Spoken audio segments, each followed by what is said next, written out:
Le Journal de la Ville, le premier magazine de l'information provinciale.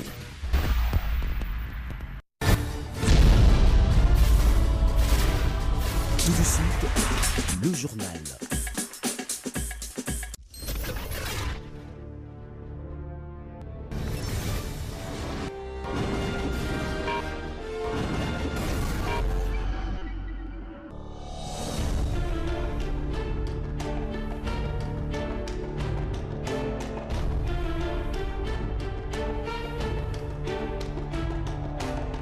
Madame, Monsieur, bienvenue à cette nouvelle session d'information du Journal de la Ville dont voici le sommaire. L'Union pour la démocratie et le progrès social, UDPS, célèbre ce 15 février ses 37 ans d'existence.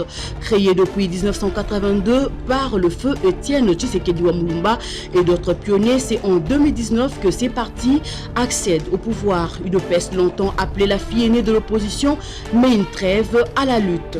La commission chargée d'examiner la question de la cooptation ce vendredi 15 février a présidé son rapport à l'issue duquel 4 chefs coutumiers viennent d'être cooptés et l'APK désormais affiche complète.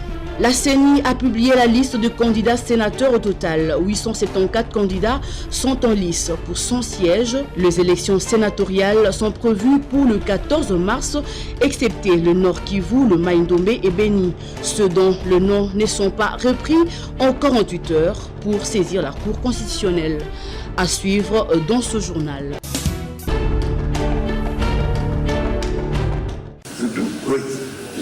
Quatre chefs coutumiers de Kinshasa viennent d'être cooptés à l'Assemblée provinciale de Kinshasa ce 15 février.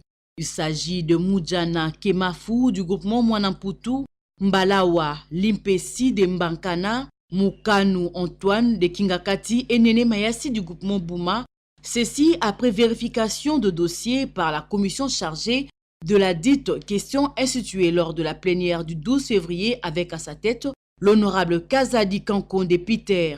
Quelques députés provinciaux se sont exprimés à l'issue de cette séance plénière. Dans leur procédure, la CENI, les membres de la CENI nous ont fait entendre qu'ils ont laissé prévaloir des consensus au sein des familles, alors que des côtés, nous avons enregistré des contestations, ce qui a fait qu'il n'y avait pas du tout consensus.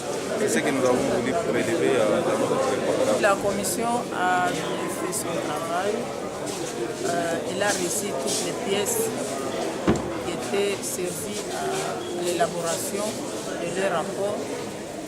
Elle a travaillé avec 10 députés et quelques experts de l'Assemblée provinciale.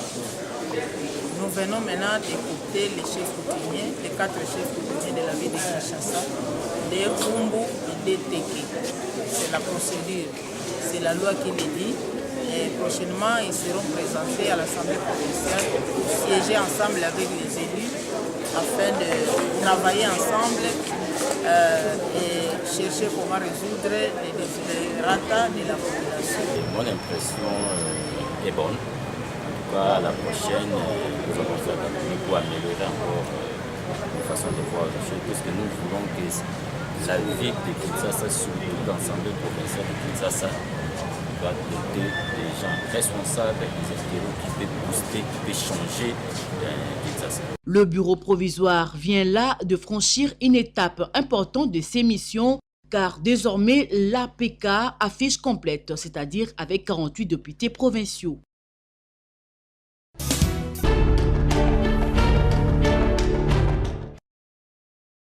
La gestion de la ville de Kinshasa, 12 ans durant, essaie de susciter des réactions. Jean Mangalibi, en tant que chargé de communication SOS Kinshasa, a donné son point de vue tout en s'interrogeant. Il pense qu'une autorité est de prime abord un parent responsable qui doit agir pour le bien de ses administrés.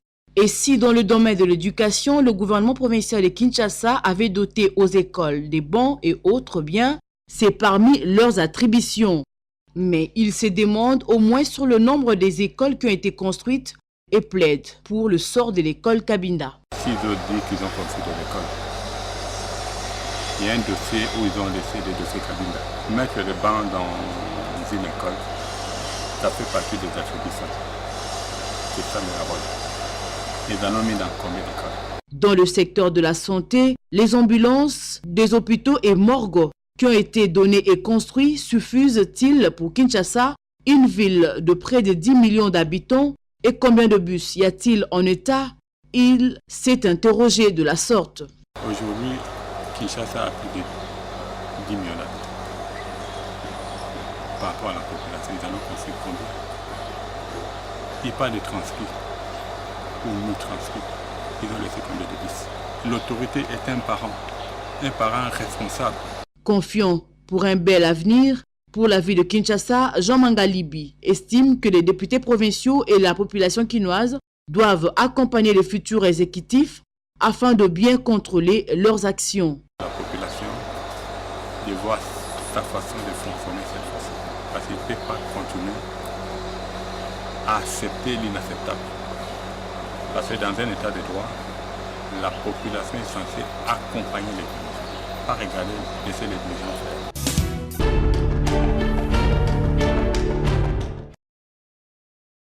La plénière de l'Assemblée nationale a validé le mercredi 13 février les mandats des députés nationaux. Les Congolais les attendent dès à présent au travail. Pour certains, leur promesse de campagne doit être mise en œuvre.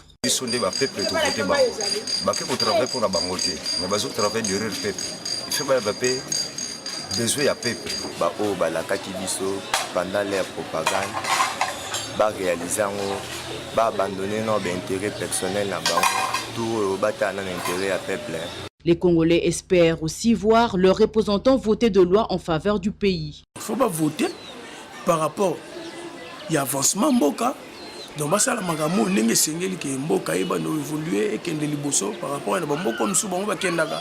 Vous votez ba loi za intérêt peuple congolais pour peuple congolais accueillir babino pour renouveler pe ba mandat na bino tant que ba député.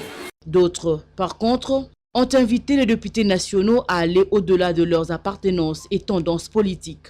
Basa na idéologie lokola honorable Lokondo, le roi honorable azaki la majorité mais ozomona que sa façon de raisonner hein anobi malokone dans sa opposition non azaki opposition mais anota l'avantage ya mboka parce que yebaki qu'il est du sang congolaise. La population congolaise encourage leurs élus et les appelle à l'honnêteté et non pas à la corruption.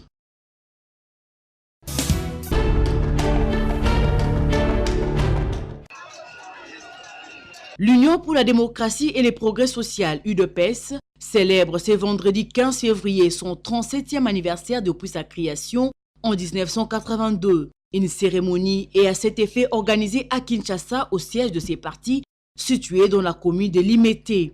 Plusieurs militants du parti cher au Sphinx de Limete, Feu Etienne Tshisekedi, ont inondé les lieux prévus pour la manifestation. C'est malgré la pluie qui s'est abattue. Aujourd'hui dans la ville de Kinshasa, ils scandent des chansons à la gloire de leur leader. Plusieurs personnalités politiques et civiles ont pris place à la tribune d'honneur. Depuis la veille de ce jour mémorable, le parti s'est mobilisé pour une commémoration à la hauteur des attentes de partisans. Sur la 11e rue dans la commune de Limete où se trouve le siège du parti, quelques militants vidaient les caniveaux le long du boulevard à l'intérieur du siège du parti. L'ambiance était mouvementée. Une centaine de personnes discutaient en petits groupes. Un seul sujet dominait les débats. Comment s'organiser pour s'offrir une célébration aux 1000 couleurs pour les 37 ans d'existence de l'UDPS. Pour Mutombo Chimbumbu Jean-Joseph, président de pionnier du parti, cette fête représente le couronnement et la fin d'une lutte. Fini le manifestation, le ville morte, le grève. Je suis très content de notre victoire. C'est une lutte qui a duré 37 ans. Nous étions encore jeunes, mais aujourd'hui, nous célébrons avec joie ce qui a payé. Nous allons déclarer notre lutte terminée à partir d'aujourd'hui, a-t-il déclaré. Avant de faire marche arrière, l'UDPS avait prévu un meeting populaire, notamment pour répondre aux allégations de l'un de ses principaux adversaires politiques et candidat malheureux à la dernière présidentielle, Martin Fayoulou. Ces derniers contestent jusque-là l'élection de Félix Tshisekedi à la tête du pays. C'est parce que nous sommes un parti au pouvoir que nous n'avons pas voulu organiser le meeting Anjili. Nous avons délocalisé la fête. Nous allons célébrer cette fête ici au siège national. Nous ne voulons pas de spéculation en répondant à Katumbi, à Bemba, etc., explique Nkenza Lukemu Stanislas, secrétaire national en charge de la protection et de la sécurité. L'UDPS a lancé un communiqué à travers le média pour inviter le militant à la cérémonie. D'après les sources proches du parti, cette célébration sera en même temps une occasion pour le président intérimaire Jean-Marc Kabound de donner un nouveau mot d'ordre qui va conduire le parti dans les prochaines années.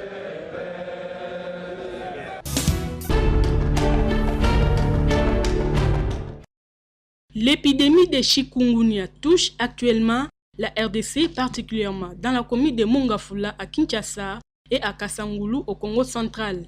Affirmation faite par le directeur général de l'Institut national de recherche biomédicale INRB le jeudi 14 février. Le chikungunya est une maladie virale transmise à l'homme par des moustiques infectés tels que Aedes aegypti et Aedes albopictus. Elle provoque de la fièvre et des douleurs articulaires sévères. Elle se caractérise aussi par des myalgies, céphalées, nausées, fatigue et éruptions. Ces symptômes se manifestent généralement 4 et 8 jours après la piqûre. Le chikungunya n'est pas mortel, son traitement est essentiellement symptomatique. La prévention et la lutte contre les chikungunya reposent dans une grande partie sur la réduction du nombre de récipients naturels et artificiels contenant de l'eau qui favorise la reproduction des moustiques. Dormir sous les moustiquaires imprégnés. Porter les vêtements longs et clairs qui couvrent les extrémités surtout les matins et les soirs. Les chikungunya se manifestent en Afrique, Asie et dans les sous-continents indiens. Elle a été décrétée pour la première fois en Tanzanie. Le nom chikungunya vient d'un verbe de la langue Kimakonde qui signifie devenir tordu.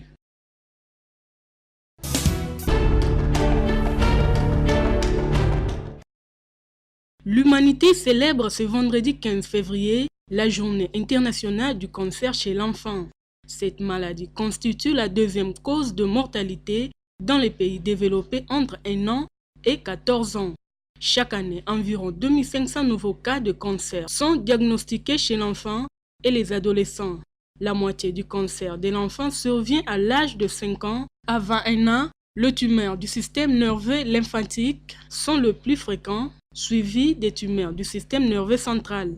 À l'heure actuelle, le traitement repose sur la chimiothérapie, la chirurgie et la radiothérapie. Plus de 80% du cancer chez l'enfant se guérissent relativement bien aujourd'hui, selon les chiffres.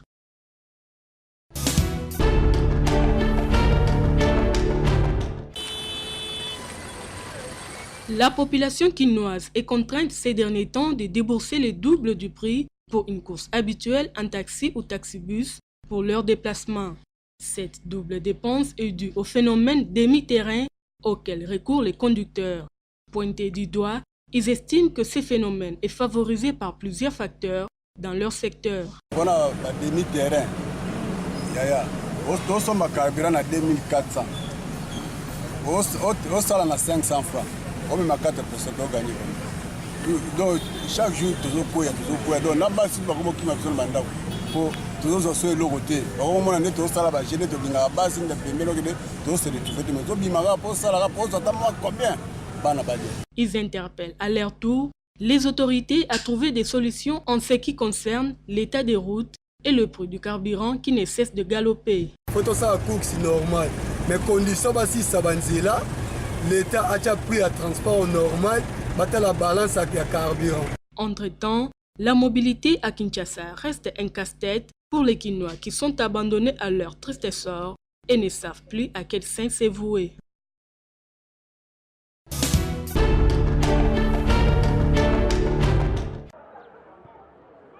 Après la démission du président de la grande commission des supporters, Amos Mbayo, l'entraîneur du DSMP, Andrea Agostinelli, a rendu le tablier à son tour le jeudi 14 février. L'entraîneur italien ainsi que ses deux autres compatriotes reprochent aux dirigeants du DSMP le non-respect de certains accords contractuels, les manques d'assistance et de protection à leurs égards, ainsi que le laisser-aller à répétition de certains supporters pendant les séances d'entraînement qui mettent la pression aux athlètes et au staff technique. Andrea Agostinelli est arrivé à la tête de Team Vert et Blanc au mois de septembre 2018 pour un contrat de 2 ans. Il n'aura fait que 5 mois au DSMP.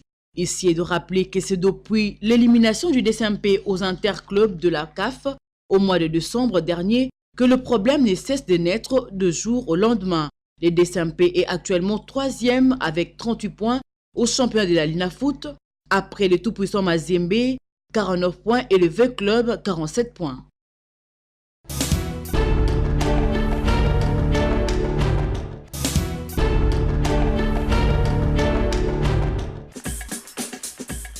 Madame, Messieurs, ce journal est terminé. Merci de l'avoir suivi. Le prochain rendez-vous est fixé pour ce samedi 16 février. D'ici là, portez-vous bien.